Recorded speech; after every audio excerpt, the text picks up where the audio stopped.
नमो भगवते वासुदेवाय। ॐ नमो भगवते वासुदेवाय। ॐ नमो भगवते वासुदेवाय। Chapter 15, verse 33. वृथाप्यनुसृत्य धनचोदितम् नाशं यदूनां भगवद्गतिं च ताम एकान्तभक्त्या भगवत्तदोक्षजे निवेशितात्मा पररामसंस्मृतिः। Krishna. Kunti, after overhearing Arjuna's telling of the end of the Yadu dynasty and the disappearance of Lord Krishna, engaged in the devotional service of the transcendental personality of Godhead with full attention, and thus gained release from the course of material existence. Verse 34. यया हरतु भारं तां तनुं विजहावचः कण्टकं कण्टकेनैव द्वयं चापि सितुः समम्. The Supreme Unborn, Lord Sri Krishna, caused the members of the Yadu dynasty to relinquish their bodies, and thus he relieved the burden of the world. This action was like picking out a thorn with a thorn, though both are the same to the Verse 35. यथा मत्स्य आदिरूपाणि तथैव यद्यथा नटः उभारः क्षपितो येन जहौ च तच्च कलेवरम्. The Supreme Lord relinquished the body, which he manifested to diminish the burden of the earth. Just like a magician, he relinquishes one body to accept different ones, like the fish incarnate. Verse 36. यदा मुकुन्दो भगवयानिमां मही जहो स्वतन्वा श्रवणीय सत्कथः तदा हरेवा प्रतिबुद्धचेतसाम् आभद्रहेतुः कलिरन्ववर्तत. When the personality of Godhead, Lord Krishna, left this earthly planet in his self-same form, from that very day, Kali, who had already partially appeared, became fully manifest to create inauspicious conditions for those who are endowed with a profound of knowledge. Verse 37. युधिष्ठिरः तत्परिसर्पणं भूतः पुरे च राष्ट्रे च गृहे तथात्मनि विभाव्य लोभान् नृतजीवहिंसनात् धर्मचक्रं गमनाय पर्यधात्. Maharaja Yudhishthira, who was intelligent enough to understand the influence of the age of Kali, characterized by increasing avarice, falsehood, cheating, and violence throughout the capital, state, home, and among individuals. So he wisely prepared himself to leave home, and he dressed accordingly. Verse 38. स्वराट्पौत्रं विनियनम् आत्मनः सुन्समं गुणैः तोयनिव्याः पतिं भूमे आप्यसि गजाहवये. Thereafter, in the capital of Hastinapur, he enthroned his grandson, who was trained and equally qualified, as the emperor and the master of all land bordered by the seas. Verse 39. मथुरायां तथा वज्रं शूरसेनापतिं ततः प्राजपत्यां निरूप्येष्टे अग्निम् अपीत ईश्वरः. Then he posted Vajra, the son of Aniruddha, grandson of Lord Krishna, at Mathura as the king of Surasena. Afterwards, Maharaja Yudhishthira performed a Prajapatya sacrifice, and placing himself the fire for quitting household life. Verse 40. विसृज्य तत्र तत्सर्वं दुकुलवलय आदिकं निर्ममो निरहङ्कारः सच्चिन्नाशेषबन्धनः. Maharaja Yudhishthira at once relinquished all his garments, belt, and ornaments of the royal order and became completely disinterested and unattached to everything. Verse 41. वाचं जुहाव मनसि तत्प्राण इतरे च तं मृत्यावपानं सोत्सर्गं तं पञ्चत्वे हि जहोवित्. Then he amalgamated all the sense organs into the mind, then the mind into life, life into breathing, his total existence into the embodiment of the five elements, and his body into death. Then, as pure self, he became free from the material conception of life. Verse 42. त्रित्वे हूत्वा च पञ्चत्वं तच्चैकत्वे च जुहोन्मुनिः सर्वम् आत्मन्यजुहवित् ब्रह्मण्यात्मानमव्यये.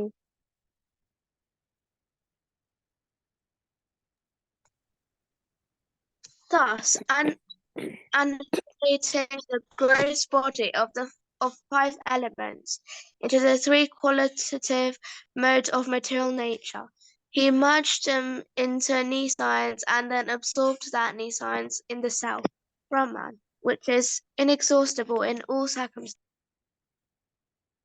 Verse 43.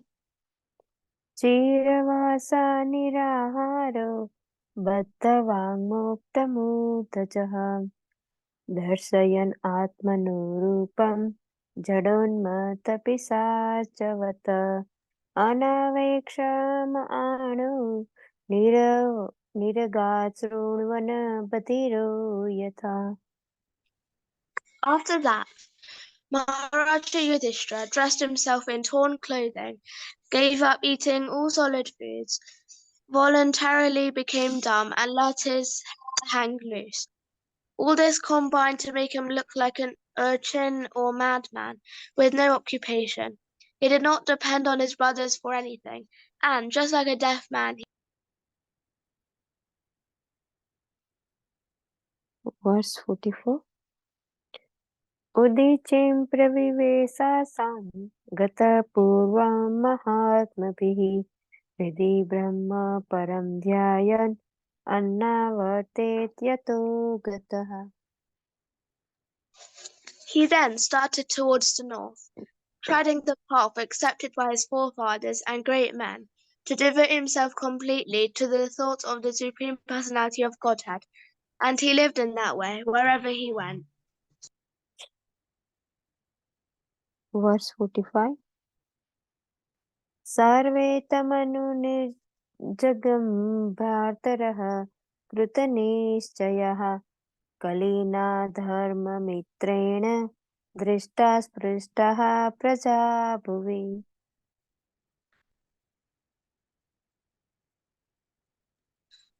The younger brothers of Maharaja Yudhishthira observed that the age of Kali had already arrived throughout the world, and that the citizens of the kingdom were already affected by irreligious practice.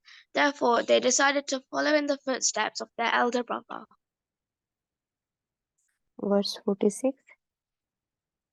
ते साधु कृतसर्वार्था ज्ञात्वा आत्यन्तिकम् आत्मनः मनसा धारयामास वैकुण्ठचरणम् आम्बुजः.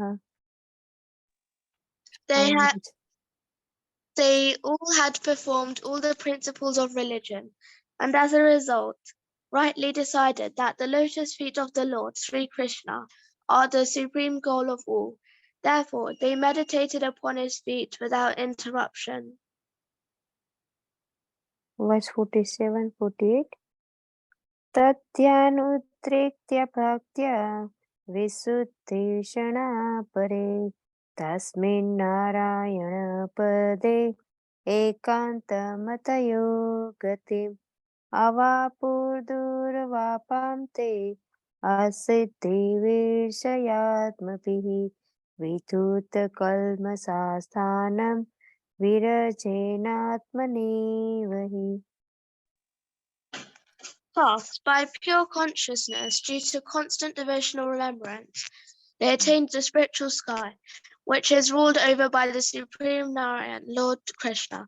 This is attained only by those who meditate upon one Supreme Lord without deviation. This abode of the Lord Sri Krishna, known as Golaka Vrindavan, cannot be attained by persons who are absorbed in the material conception of life. But the Pandavas, being completely washed of all material contamination, attained that abode in their very same body. Verse 49. Vidur अपि परित्यज्य प्रभासे देहम् आत्मनः कृष्णावेशेन तच्चित्तः पितृभिः स्वक्षयं ययो Vidura, while on pilgrimage, left his body at Prabhasa. Because he was absorbed in the thought of Krishna, he was received by the denizens of the Pitraloka planet, where he returned to his original post. Verse 50.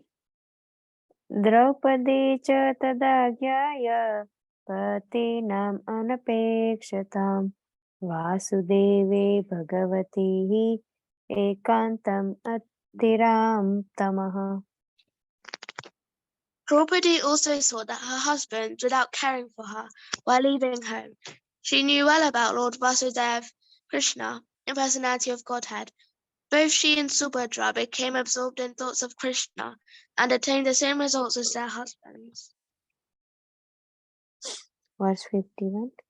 यः श्रद्धयेतद् भगवत्प्रियाणां पाण्डवसुतानमिति सम्प्रयाणम् शृणोत्यलं स्वस्तयनं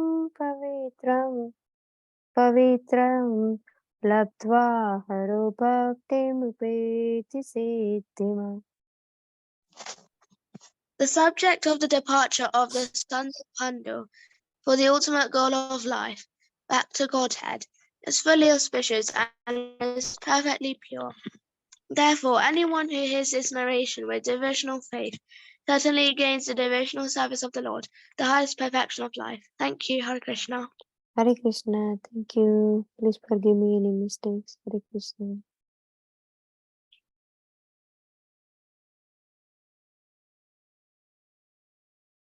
Hare Krishna, thank you so much, Risha, Mataji, and Orpita, David.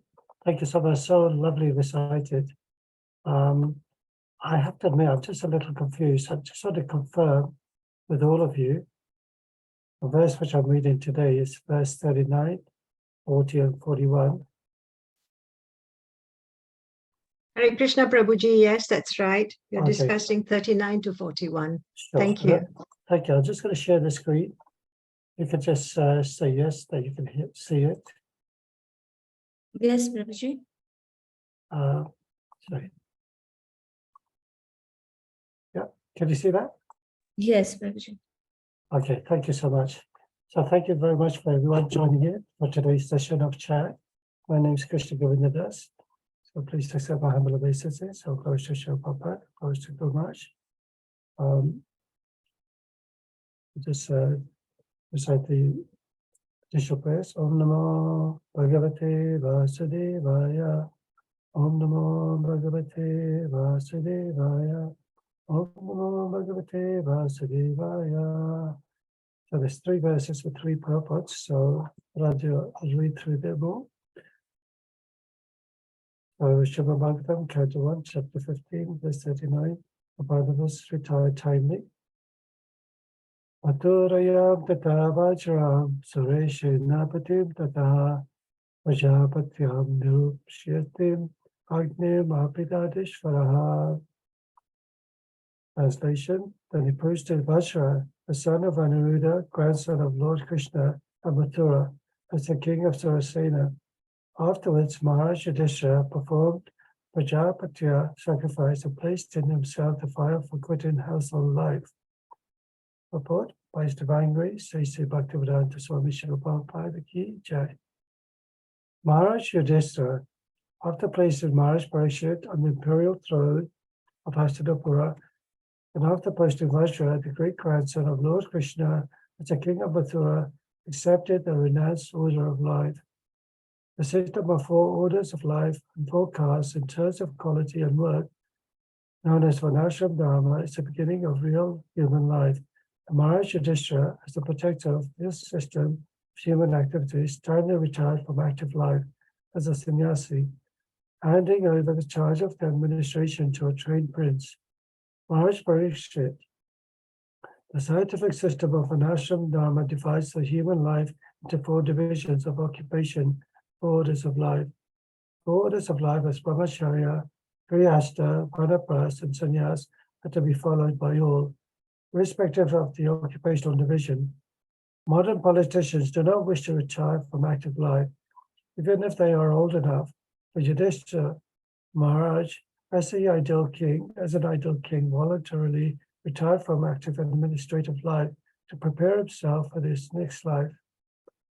Everyone's life must be so arranged that the last stage of life, say at least the last 15 to 20 years of prior to death, can be absolutely devoted to the devotional service of the Lord to attain the highest perfection of life. It is really foolishness to engage oneself all the days of one's life in material enjoyment of fruitive activities, because as long as the mind remains absorbed in fruitive work, material enjoyment, there is no chance of getting out from conditioned life or material bondage. No one should follow the suicidal policy of neglecting one's supreme task, attaining the highest perfection of life, and going back home, back to Godhead. Translation, okay. Then he posted Vajra, the son of Anuruddha, grandson of Lord Krishna, at Mathura as the king of Surasena. Afterwards, Maharaj Yudhishthira performed the Prajapatiya sacrifice and placed in himself the fire for quitting household life. So I recite the invocation prayers. Om Jnana Timandasya Jnana Shalakaya Chakshur Manatanyena Tasmai Shri Gurave Namah Shri Chaitanya Manobhistam Stapitam Yena Bhutale Swaya Rupa Kadhamayam Tatati Swaptantikam Vandeham Shri Guru Shri Yuta Padakamanam Shri Gurun Vaishnavamsha Shri Rupam Sagrajatam Sagana Raghunatam Vitamtam Sajivam Sadvaitam Savadutam Parijana Saitam Krishna Chaitanya Devam Shri Radha Krishna Padan Sagana Lalita Shivashika Vitamscha He Krishna Karuna Sindhu Dina Bandhu Jagapate Gopesha Gopika Kanta Radha Kanta Namostate Bhakta Kachana Gauranye Radhe Vrindavaneshwari Vishabhanu Sate Devi Pranamami Hari Priye Vancha Kalpa Tarubhyasya Kripa Sindhubhya Vacha Patitana Pavanebhyo Vaishnavebhyo Namo Namah Jai Shri Krishna Chaitanya Prabhu Nityananda Shri Advaita Gadadhar Shri Vasari Gaura Bhaktivinoda Hare Krishna Krishna Krishna Hare Hare Hare Rama Rama Rama Hare Hare Namo Vishnu Padaya Krishna Prasthaya Bhutale Srimate Bhakti Charu Swami Te Namane Namo Vishnu Padaya Krishna Prasthaya Bhutale Srimate Bhakti Vedanta Swami Te Namane Namaste Saraswati Devi Gauravani Prachayane Nirvashesha Sunyavadi Pasyacha Desatarane. Hare Krishna, dear devotees, thank you for joining in today's session of chat, reading from Canto 1, Chapter 15, verses 39 to 41. Finally, offer my respectful obeisances to Srila Prabhupada, Founder Acharya of this God, and also to my special master, Srila Bhakti Swami, who's opened my eyes with a torchlight of knowledge. To all of you, please give me your blessings. I may be able to speak on the wonderful passages of Shri Krishna on the topics from Srimad Bhagavatam. So Vajra is the son of Anuruddha, is the grandson of Lord Krishna. So I just got a little bit more description about Anuruddha's son Vajra. Does anybody want to read this at all? From Krishna book 90, if they can see it. Or Peter, would you like to read it? You're still there?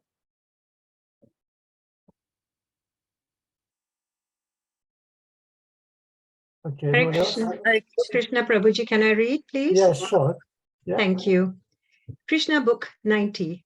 Among Krishna's greatly powerful sons, 18 sons were Maharathas. The Maharathas could fight alone against many thousands of foot soldiers, charioteers, cavalry, and elephants.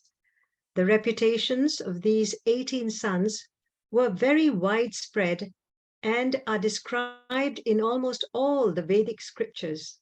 The 18 Maharatha sons are listed as Pradyumna, Aniruddha, Diptiman, Bhanu, Samba, Madhu, Bhanu, Chitrabhanu, Vraka, Aruna, Pushkara, Vedabahu, Srutadeva, Sunandana, Chitrabahu, Virupa, Kavi, and Nyagrodha.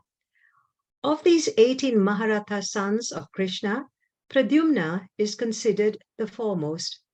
Pradyumna happened to be the eldest son of Queen Rukmini, and he inherited all the qualities of his great father, Lord Krishna. He married the daughter of his maternal uncle, Rukmi, and from that marriage, Anuruddha was born. Anuruddha was so powerful that he could fight against 10,000 elephants. He married the granddaughter of Rukmi, the brother of his grandmother Rukmini. Because the relationship between these cousins was distant, such a marriage was not uncommon. Anuruddha's son was Vajra. When the whole Yadu dynasty was destroyed by the curse of some Brahmanas, only Vraja survived. Vajra had one son whose name was Pratibahu. The son of Pratibahu was named Subahu. The son of Subahu was named Santasena, and the son of Santasena was Satasena. It is stated by Sukadeva Goswami that all the members of the Yadu dynasty had many children, just as Krishna had many sons, grandsons, and great-grandsons. Each one of the kings named herewith are also similar family extensions. Not only did all of them have many children, but all were extraordinarily rich and opulent. None of them were weak or short-lived, and above all the members of the Yadu dynasty were staunch devotees of the Brahmanical culture. It is the duty of the Kshatriya kings to maintain the Brahmanical culture and protect the qualified Brahmanas, and all these kings discharged their duties rightly. The members of the Yadu dynasty were so numerous that it would be very difficult to describe them all. Even if one had a duration of life of many thousands of years. Srila Sukadeva Goswami informed Maharaja Parikshit that he had heard from reliable sources that simply to teach the children of the Yadu dynasty, there were as many as 38,800,000 tutors or acharyas. If so many teachers were needed to educate their children, one can simply imagine how vast was the number of family members. As for the military strength, it is said that King Ugrasena alone had 10 quadrillion soldiers as personal bodyguards. Hare Krishna. Thank you so much, Shri Kishori Bhattacharya. So it just explains how powerful Vajra was. So after the Yadu dynasty was cursed by the grandsons offending, or the sons of Krishna offending the Brahmanas, they said, you will be the cause of your destruction of your dynasty. So the only person remaining was Vajra, So it's important to understand that Vajra was actually being given that authority by Yudhishthira Maharaj to be the king of Mathura. You may think, well, why Mathura? Why not Dwarka, where Krishna was staying? But as you know, the whole Yadu dynasty was completely wiped out. So, of course, there was nobody else there to stay. And Arjuna actually went to Dwarka to take all the wives of Krishna, grandchildren who were still there, away from the disaster of them being eliminated against each other. But it just shows you how big the actual dynasty was. It said that he needed at least 38,800,000 tutors or acharyas to teach all of the children from the Yadu dynasty. So not only Krishna had 10 children, who each had 10 children each, many of the other members within the Yadu dynasty also had so many children as well. And even myself, it says that King of Vasena had 10 quadrillion soldiers. I didn't even know what that was. So just to let you all know as well, 10 quadrillion, we all know a billion has 9 0 digits, 1 billion here. But quadrillion is actually 15 zeros. And this is actually saying 10 quadrillion. So it actually adds another 0 at the end of it. So there's quite a lot of people, and you may understand, well, how is it possible? Because India right now is only 7 billion, 8 billion, sorry, not India, the whole of the continent, the whole world, it only has about 8 billion people. And in India alone at the moment, it's about 1 billion people or so. So I'm going to have so many soldiers and bodyguards, so many millions of teachers. But sometimes certain things are inconceivable to our mature conception, our limited mature understanding. And in a topic by Srila Bhaktisiddhanta Saraswati Thakur, he actually mentions many of the topics of Krishna is not actually understood by any insignificant person in this mature world. Even the great demigods, they cannot actually understand who Krishna is or all his qualities. Even to try and actually detail every single quality of Krishna, it's like counting all the grains of sand in this universe. It's almost next to impossible, or the number of stars that are in the universe. So he says that if you try and analyze it too much, you will actually just become completely overwhelmed. You actually become disturbed. So sometimes it's better to actually just appreciate it and understand it. And you understand that Krishna is not limited. So all his qualities are limited, all his pastimes are limited. All the activities associated with Krishna is also limited. Even till now, I do recall a few years ago, we had a dinner with His Holiness Bhaktisiddhanta Swami before he passed away. One of the senior devotees also questioned, certain things I cannot understand in the Krishna Leela, like he was mentioning about the story of Putana. How is it possible that she was expanding to 7 miles when she was dying, when Krishna was sucking her life from her breast? Certain things that were sort of inconceivable because our mind is very limited, intelligence is very limited, and our memory is very limited. But Krishna is inconceivable. He can do anything he wants to.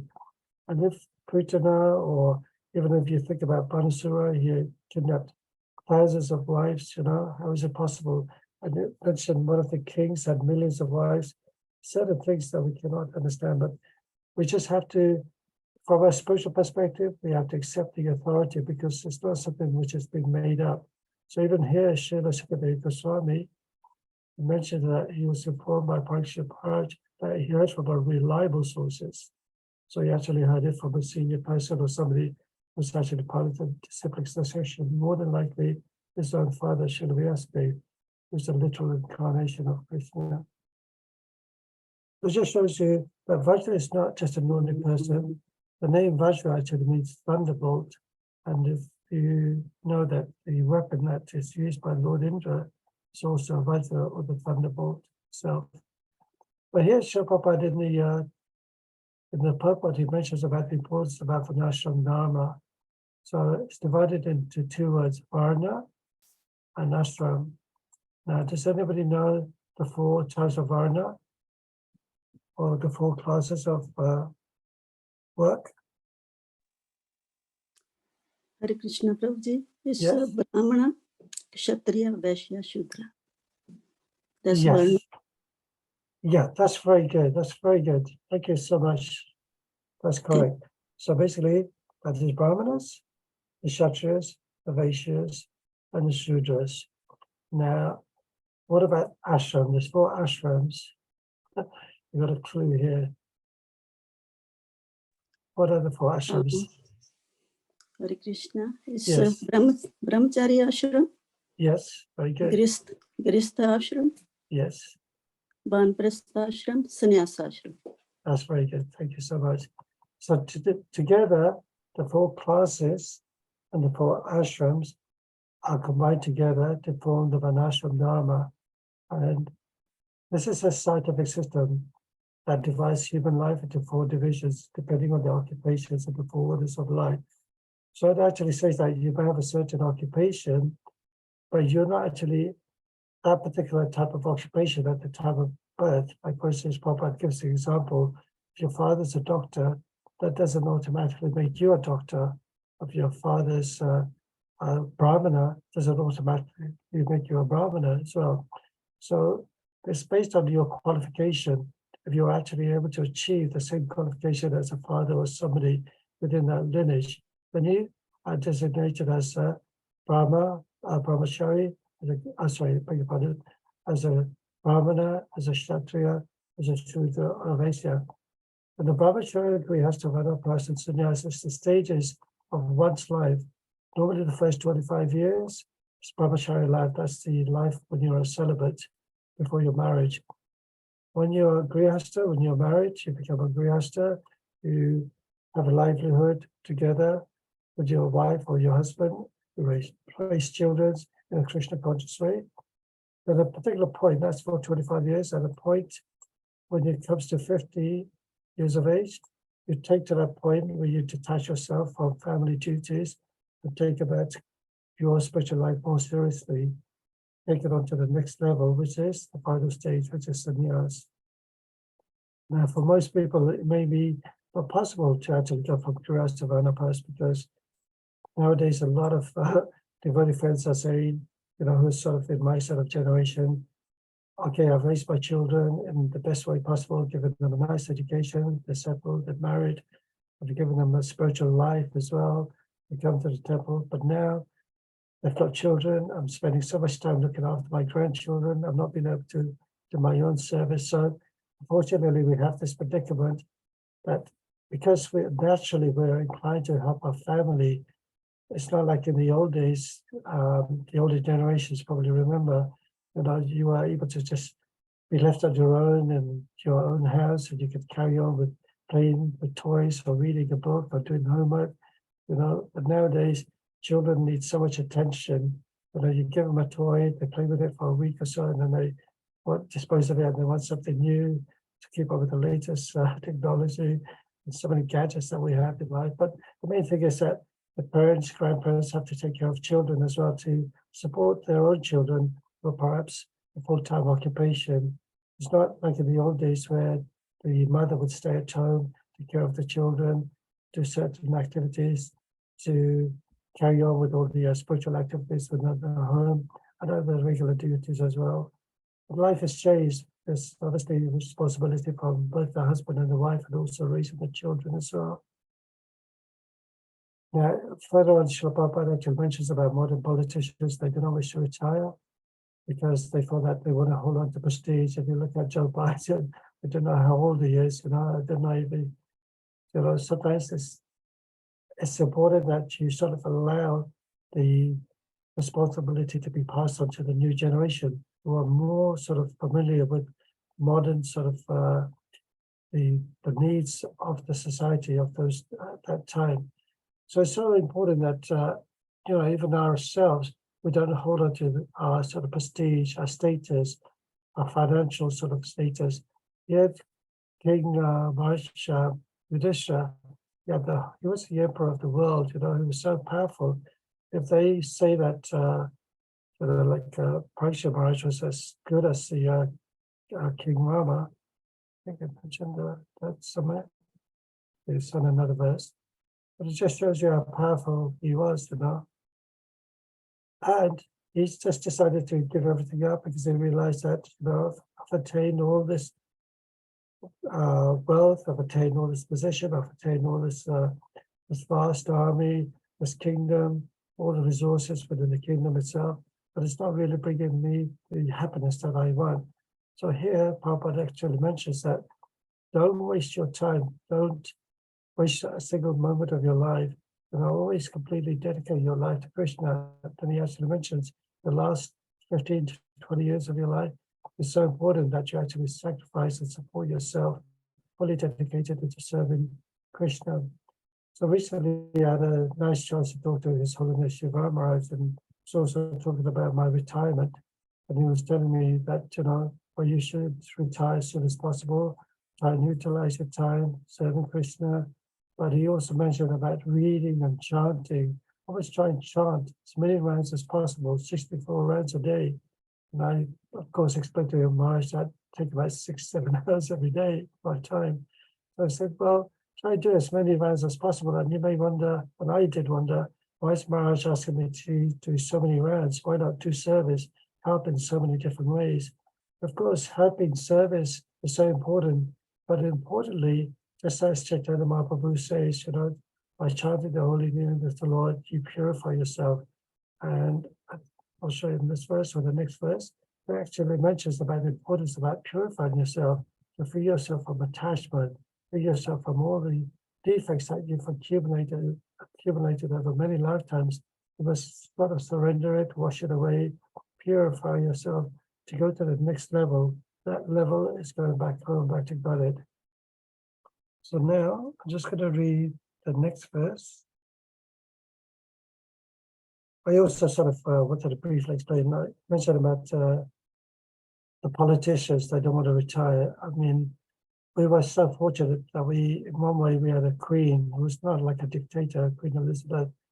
But even though at her age of 99, she held on to her throne as long as possible.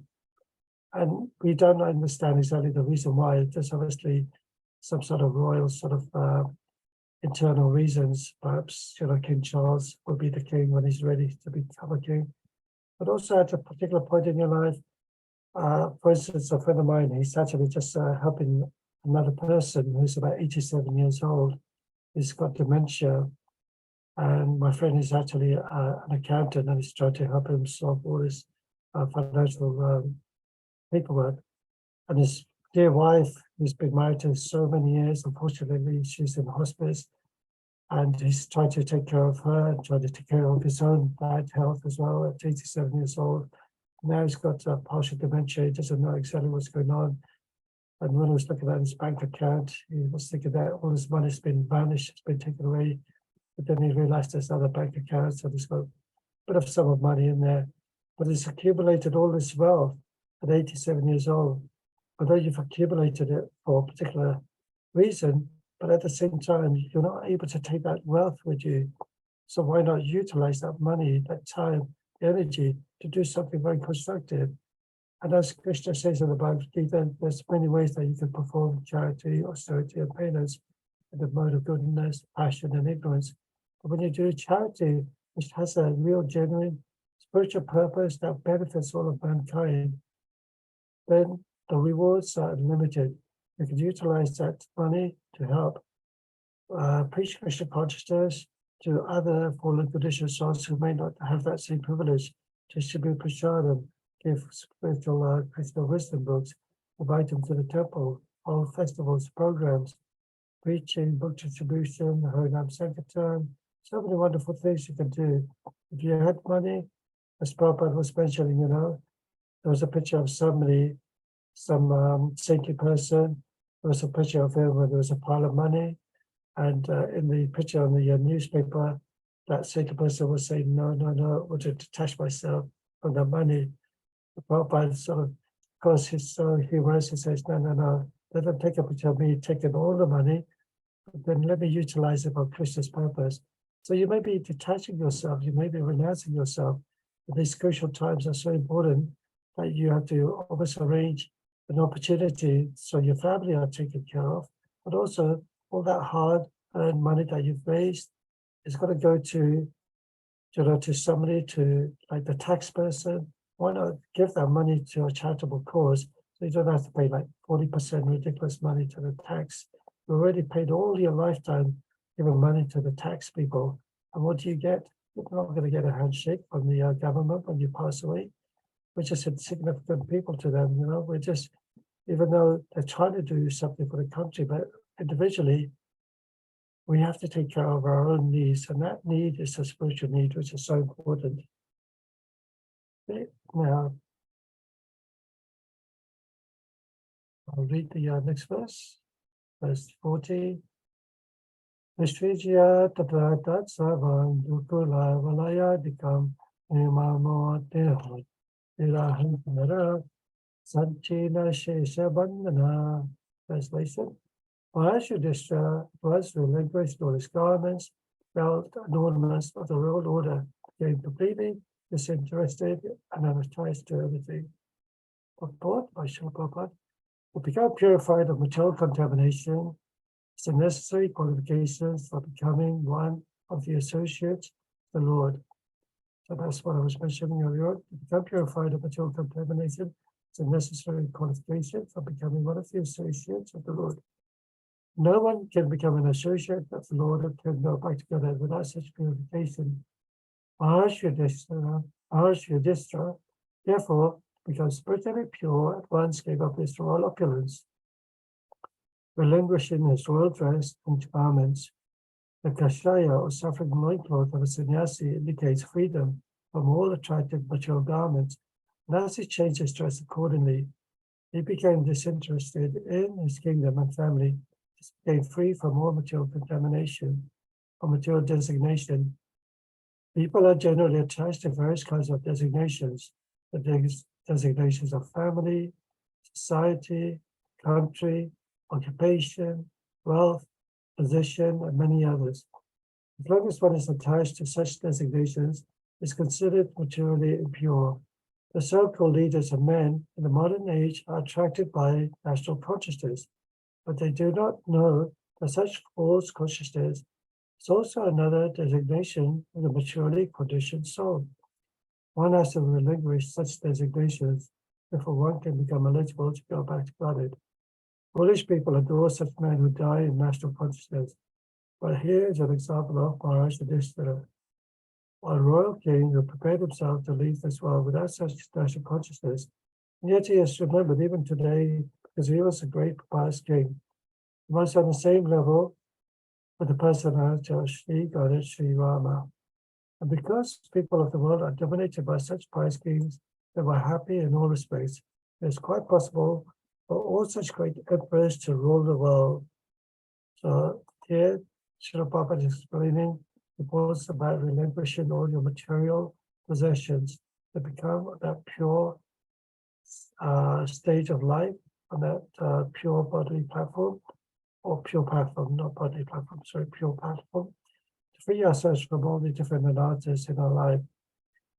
So even here, the kashaya or saffron loincloth of a sannyasi indicates freedom from all attractive material garments, and thus he changed his dress accordingly. But Srila Prabhupada is so merciful that, of course, not all of us will be able to take sannyas. So we can get to that stage of a sannyas-like person, then you've imbibed the spiritual qualities of your own spiritual master. You're imbibing the qualities or the instructions of the spiritual sampradaya. You're taking the instructions of the Bhagavatam, the Bhagavad Gita. You're taking your life very seriously. It's not that, you just want to read the book for the sense of satisfaction, or you're not fully convinced, which may be the case, but perhaps a little progress in your spiritual journey will allow you to free yourself from all those unwanted thoughts in your mind or obstacles that you may face or challenges in your life. One thing is to also, as we mentioned in the last topic, the 5 different ways of actually connecting ourselves to the spiritual world. One is to stay in a holy dham like Mathura, Vrindavan, Jagannath Puri. One is to read the Srimad Bhagavatam. One is to perform deity worship. One is to perform sadhusanga. And there's a 5th one as well.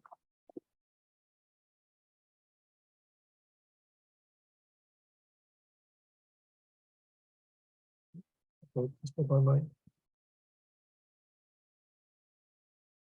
But these are the 5 factors: Sadhu Sangha, Namakirtana, sorry, chanting the holy name.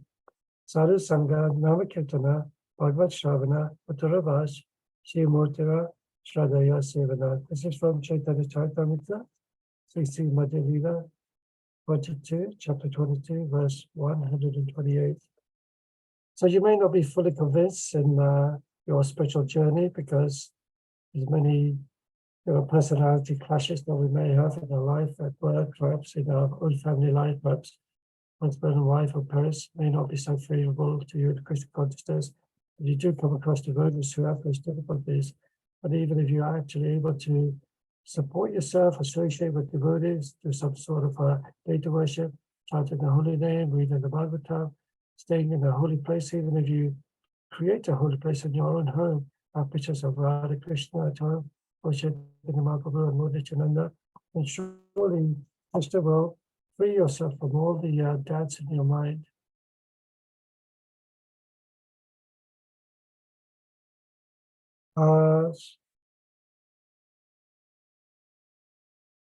So here, when we are actually saying about purification, freeing ourselves from attachment, from all personal possessions, well, there's a particular verse from the Bhagavad Gita. This is from chapter 4, verse 10. I'll just read the translation. Being freed from attachment, fear, and anger, being fully absorbed in me, taking refuge in me, many persons in the past became purified by knowledge of me, as they all obtained transcendental love for me. So you may think, well, how can I free myself from attachment? How do I free myself from fear? How do I free myself from anger? These things are always there within our lives all the time. We are generally attached, perhaps it's a car, perhaps our mobile phone. If we lose it, we sort of get stressed out. We always have this anxiety within ourselves. But as you progress in your spiritual life, the more you surrender to spiritual life, the more you understand anything which I have is actually been given by the Supreme Lord Himself. So if there's something I've lost, yes, it was my misfortune, but been not very, careful with his possessions. But then ultimately you actually realize, but Krishna is teaching me a lesson, these are the things that you should be attached, free yourself from anxiety, free yourself from worrying too much about certain things that may not be of any benefit in your spiritual life. And as you go older, you do become wise, and generally, and you're happy to give away possessions that you may feel that's not required, not necessary. You might have 10 pairs of shoes. You're not going to wear with 10 pairs of legs walking around. So you might as well give any pairs of shoes that you don't need, any particular possessions. Today, I just happened to be going for a chapel walk to Aldenham Lake, and near Aldenham Lake, there's a car boot sale. I had a meter of car boot sale for many years. So I just thought, well, there's big queues of people going there. Let me just go and have a look with my wife. And we'll carry on with our morning duties. And I was so surprised that when you go to the car boot sale, of course, times are hard, but people are selling the oddest things you could ever find, rusty tools, broken chairs, broken desks, things that really don't have any value in your life. They just create more junk that you don't want to really have at all. And think, what is the point of buying all these things if I don't need it? Of course, certain things may be valuable, like certain things you may find which I could use for Krishna service. Perhaps these vases look very beautiful on the altar. Let me buy it for Krishna's pleasure. And yes, but certain things, you think, why not just give it away, charity or something, and they could at least utilize that money for some beneficial purposes that will help other people. And when I was younger in the 70s, it was quite a common thing to see jumble sale because, of course, as I mentioned, times could be hard now, times could be hard in those days as well. And people used to go through clothes, which was used by one person, second person, third person, even myself, and I'm sure many of your older generations will tell you that the clothes were passed on from one sibling to another sibling to another sibling. Definitely not from a sister to a brother or the other way around. But it ties there in such a way that we also want to not throw things away necessarily, But you can use something, give the vairagya, use it in beneficial service for Krishna, then do that as well, because it helps you in so many ways, supporting the environment, of course, one thing, and of course, understanding that Krishna provides all these things to you. So don't misuse it. Use it in a way that is pleasing to Krishna as well. Okay, and the last verse, I'll read. It's verse 41 from chapter 15, chapter 1. Acharya Bhavanasi Tarpane Taresh Chatam Nityavapadam Sotra Sotsarkam Dhampachate Hyajo Avid. Translation: when he amalgamated all the sense organs into the mind. Hang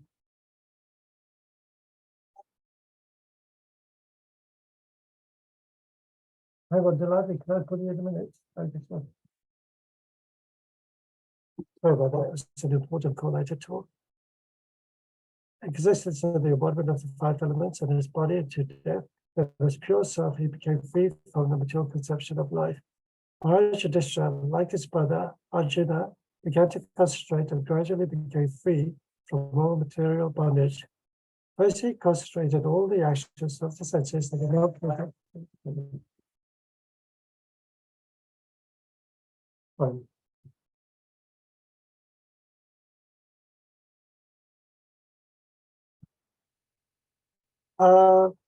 He prayed that since all material activities are performed by the mind in terms of actions and reactions of the material senses, since he was going back to Godhead, the mind would wind up in material activities, return towards the transcendental service to the Lord. There was no longer a need for material activities. Actually, the activities of the mind cannot be stopped, but they are this reflection of the eternal soul. The quality of their activities can be changed from the matter to transcendental service of the Lord. The material color of the mind is changed. When one washes it clean of contaminations of life breathing, and thereby frees from the contamination of beta, birth, and death, and situates it in the pure spiritual life, what is manifested by the temporary embodiment of the material body, which is the production of the mind at the time of death.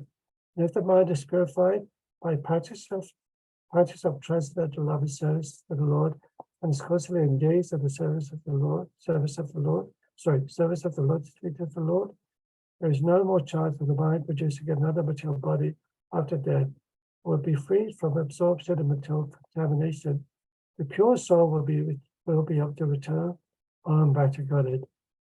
So here Srila Prabhupada actually explains about the surrendering the organs to the mind, the sense organs, which consists of touch, taste, smell, sight, and hear, to surrendering to the mind, and then the mind into the life. But life refers to the Supreme Lord. You are surrendering everything to your life itself to offer to the Supreme Lord. The life into the breathing, and he mentions, and his total existence, his soul, body, life, and soul, everything, into the embodiment of the 5 elements. The 5 elements are earth, water, fire, air, ether, and the subtle energy is mind, intelligence, and ego, and his body into death. So in other words, he wants to separate the 5 elements, the material elements, away from his subtle body. And as a pure self, he became free from the material conception of life. So although he's also separated his separate body, but then what's remaining is just the spirit soul. He becomes free from all material conceptions of life, because even though the subtle body, mind, intelligence, ego, has certain conditioning, because the subtle body, from one life to another life, it carries on, whether you're a human, a plant, animal, whatever species of life, that separate body carries on until you go to the spiritual world, where the material body is completely vanquished, burnt to ashes, the subtle body is dissolved away, and the only thing that actually remains is the pure spirit soul. So with your permission, I'm just going to end there. I'll just finally just quickly mention that, of course, these processes were certain processes that they would do 5,000 years ago, Nowadays it's so difficult to concentrate the mind into, just even chanting your rounds every day. When we're reading, our mind is preoccupied with so many things. That's why in this age, we're so fortunate that Lord Chaitanya Mahaprabhu has descended in the, to give these holy names of the Lord. And by chanting the holy names, the Yuga Avatar in this particular age is the chanting of the holy name, allows us to free ourselves from all material contaminations, free our minds of anarthas, and thus we can actually focus and free ourselves from all these contaminations. So from the Shikshashtaka verse, verse number 2, Lord Chaitanya Mahaprabhu says, Nam Nam Atariba Uda Dija Sarva Shaktis Tata Pita Niyamitaha Sparinayata Kalaha Ita Jashi Tava Pipa Bhagava Mamapi Tu Devi Mutisham Yajanindanugraha. Oh my Lord, the holy name alone can render all benedictions to living beings. Thus you have hundreds and millions of names like Krishna and Govinda. These transcendental names, you've invested all your transcendental energies. If there are not even hard and fast rules for chanting these names. Oh my Lord, out of kindness, you enable us to easily approach you by your holy names, but I am so fortunate I have no attraction for them. Shri Chaitanya Mahaprabhu ki jai, Shri Namat Kirtan ki jai. Thank you so much for listening, everyone. Do forgive me for any mistakes. I'll pass on to Shri Kishore Mataji. I believe somebody's going to be singing a song. With your permission, if I could take leave, because I've got to go to Bhaktivedanta Manor to pick up something. Thank you, everyone. Rubhyascha kripa sindhubhya eva cha patitanam pavanebhyo vaishnavebhyo namo namaha. Thank you. Thank you, Thank Prabhuji. Thank you. Krishna. Thank you. Hare Krishna. Hare Krishna. Hare so much. Krishna. you. Thank Hare you. Krishna Prabhuji. Thank you. Dear devotees, please accept my humble obeisances. All glories to Srila Prabhupada. Srila Prabhupada ki Prabhupada ki jai. jai. So we're having a bhajan tonight. It's by dear Pavani and Inakshi. Pavani and Inakshi, are you ready to sing the bhajan tonight? Hare Krishna, Pavani and Inakshi. They were there a few minutes ago. Hare Krishna Mataji, I can't see them now at the moment. Oh, they must have left. But in the meantime, I will share the screen. Can you call Aditi Mataji, please? Rasalila Mataji? Yes, I will do Thank that. you. Thank I'll you. do that. Thank you.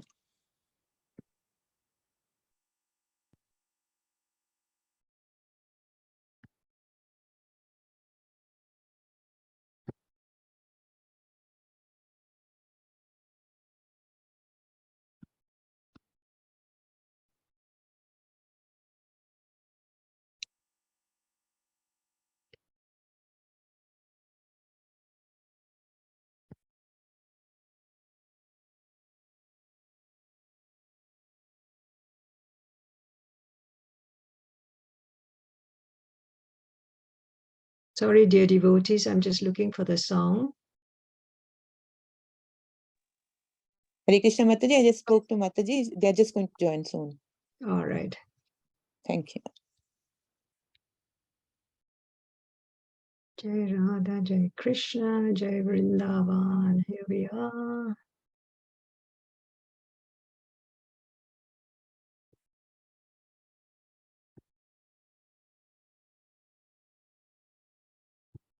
Can you all see the screen? Mataji. They have joined as well, Mataji. Hare Krishna. Hare Krishna. Inakshi? Hare Krishna, Inakshi. Krishna. Can you read the lyrics, please, before the bhajan? Thank you.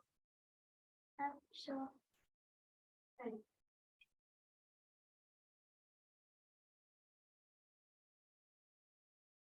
Can you see the lyrics on the screen, Inakshi?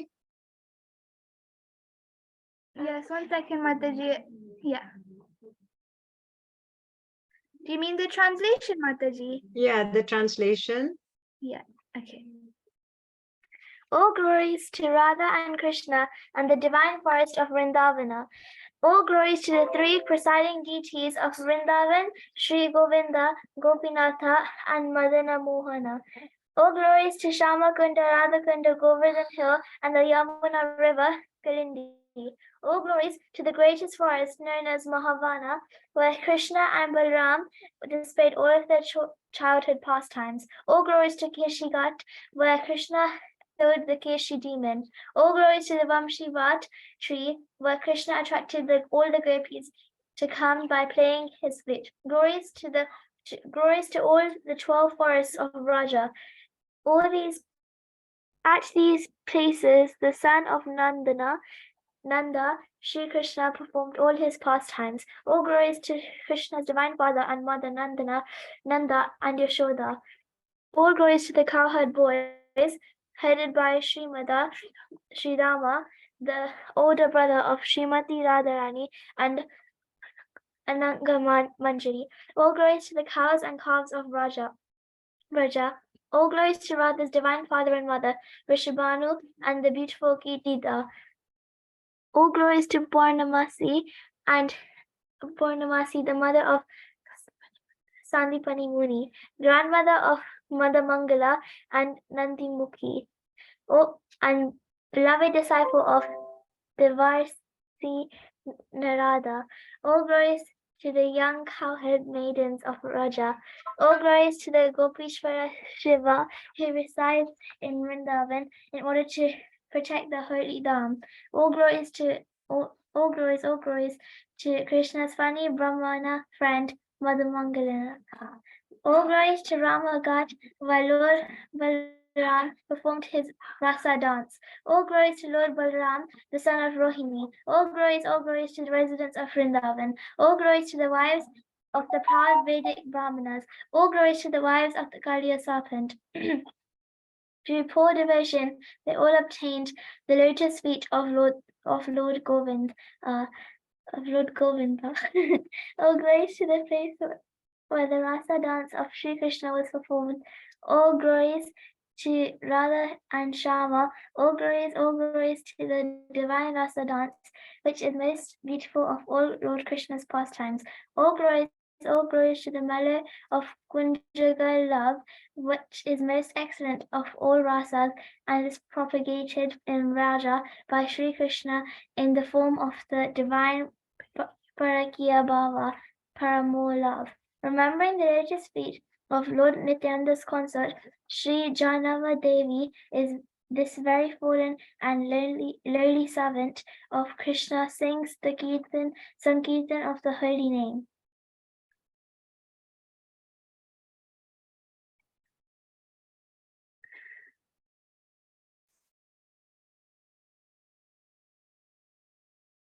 Jaya Radhe, Jaya Krishna, Jaya Vrindavan,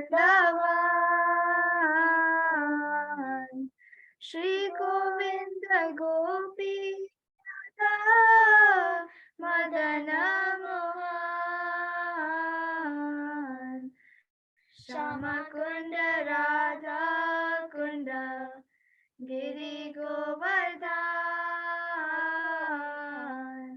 Kalindi Jamuna Jaya, Jaya Mahavan, Keshikata Bamshi Bata, Dwadasha Kanan, Jahasa Balila Koilo, Shri Nanda Nandan, Shri Nanda Jashoda Jaya, Jaya Gopagan, Shri Damati Jaya, Jaya Dinu Vatsagan, Jaya Vrishabhanu Jaya, Kitida Sundari, Jaya Purnamasi Jaya, Abhiranagari, Jaya Jaya Gopishwara, Vrindavanamaj, Jaya Jaya Krishna Sakha, Patudri Jaraj,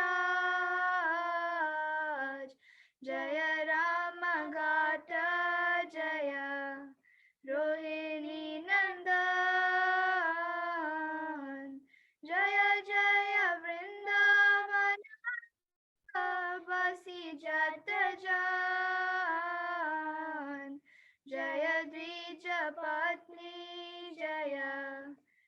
গান ভক্তিতে যাহারা pile Govinda চরণ শিরস মণ্ডল জয় জয় রাধা শ্যাম জয় জয় রাসা লীলা সর্ব মনোরম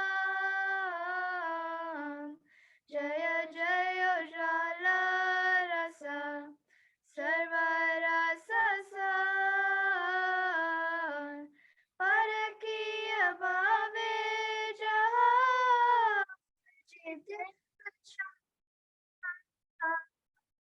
শ্রী জগন্নাথ পাদ পদ্মা করিয় স্মরণ দীন কৃষ্ণ দাস কোয়ে নাম সংকীর্তন জয় রাধে জয় কৃষ্ণ জয় Vrindavan Shri Govinda Gopi Madan Mohan Hare Krishna. Hare Krishna. Beautiful bhajan and very nice singing, dear Pavani and Inakshi. Very well sung. Thank you so much. Thank you, Mataji. Hare Bol. Thank you. Hare Krishna. So, dear devotees, we've come to the end of a very nice class today. Thank you all very much for your association. Let's all say our Vaishnav prayer now together. Vanchakalpatarubhyascha kripa sindhubhya eva cha patitanam pavanebhyo vaishnavebhyo namo namaha. Thank you all once again. All glories, all glories, all glories to Sri Guru and Sri Gauranga. All glories to Srila Prabhupada. Srila Prabhupada ki jai. Hare Krishna. Hare Krishna. Hare Krishna. Hare Krishna. Thank you, Mataji. Thank you, Thank Mataji. you. Hare Krishna.